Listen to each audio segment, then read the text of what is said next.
नमस्ते, स्वागत छ यहाँहरूलाई सेफ सुनी युट्युब च्यानलमा। म चाहिँ यहाँहरूलाई एकदमै लोकल स्टाइलमा चिकन मोमो अनि झोल अचार बनाएर देखाउँछु। अब म यहाँहरूलाई मोमोको लागि चाहिने किमा बनाएर देखाउँछु। यसको लागि मैले यहाँ लिएको छु चिकन किमा।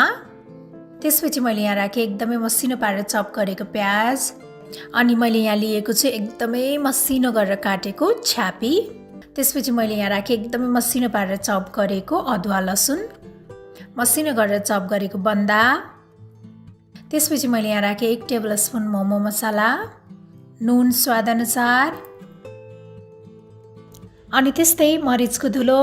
त्यस्तै मैले यसमा 1 ठुलो चम्चा घिउलाई पगालेर राखेको छु। अब यो सबैलाई राम्रोसँग मिक्स गर्ने। सबैलाई राम्रोसँग मिक्स गरिसकेपछि हाम्रो मोमो किमा रेडी भइसकेको छ। त्यसपछि अब यो मोमोलाई र्याप गर्ने। मोमोको शेप चाहिँ यहाँहरूलाई लाम्चो गोलो कस्तो मनपर्छ त्यही अनुसार बनाउनु होला। अनि यस्तै मिठो मिठो रेसिपीहरूको लागि सेफ सुनी युट्युब च्यानललाई सब्स्क्राइब गर्न नभुल्नु होला है। मोमो बनिसकेको छ। अब यसलाई चाहिँ 15-20 मिनट जति स्टिम गर्नुपर्छ। अब मोमो बन्दै गर्दा म यहाँहरूलाई झोल अचार बनाएर देखाउँछु। झोल अचार बनाउनको लागि मैले यहाँ तेल तताउन राखेको छु। त्यसपछि मैले यहाँ 1 चम्चा जति जिरा फुराएँ। अब यसमा एकदमै मसिनो पारेर काटेको प्याज राख्ने। प्याजलाई चाहिँ एकैछिन भुट्नुपर्छ।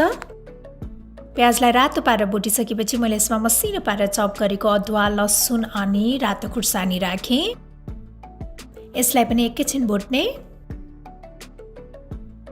त्यसपछि मैले यहाँ राखेँ बेसार, जिरा धनिया पाउडर। यसलाई चाहिँ राम्रोसँग मिक्स गर्ने। त्यसपछि मैले यहाँ टमाटर राखेँ। टमाटरलाई चाहिँ मैले चपरमा राखेर हल्का चप गरेर राखेको छु। यसो गर्दाखेरि चाहिँ छिट्टै पाक्छ। यहाँहरूले मसिनो पारेर काट्नु भए पनि हुन्छ। अनि त्यस्तै मैले यसमा भुटेर पिसेको टिमुर अनि सुकेको खुर्सानी पनि राखेँ। हजुरहरूलाई धेरै पिरो मन पर्दैन भने टिमुर मात्र राख्नु भए पनि हुन्छ। त्यसपछि मैले यहाँ राखेँ नुन स्वादअनुसार। अब यसलाई चाहिँ कभर गरेर 2-3 मिनट जति पकाउनु पर्छ। यो चाहिँ राम्रोसँग पाकिसकेको छ। त्यसपछि मैले यहाँ राखेँ हरियो धनिया, भुटेर पिसेको तिलको धुलो,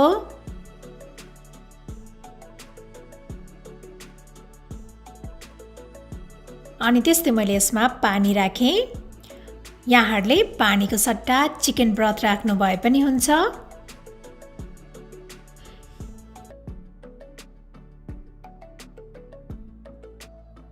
त्यसपछि मैले यहाँ 1 चम्चा जति लप्सीको धुलो राखेँ। यदि हजुरहरूसँग लप्सीको धुलो छैन भने कागतीको रस राखिदिनु होला। अब हाम्रो यो झोल अचार चाहिँ रेडी भइसकेको छ।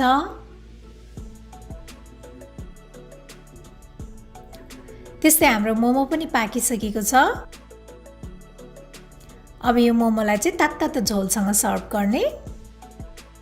अब यो तातो मोमोलाई तातो झोल अचारसँग खाँदाखेरि चाहिँ एकदमै मिठो हुन्छ। मलाई आशा छ यहाँहरूलाई यो मोमो अनि झोल अचारको रेसिपी पक्कै पनि मन पर्यो होला। र मेरो अरू यस्तै रेसिपीहरूको लागि प्लिज सेफ सुनी युट्युब च्यानललाई सब्स्क्राइब गरिदिनु होला। अनि साथै मेरो भिडियोलाई लाइक, सेयर र कमेन्ट गर्न पनि नभुल्नु होला है। Thank you for watching. Bye bye.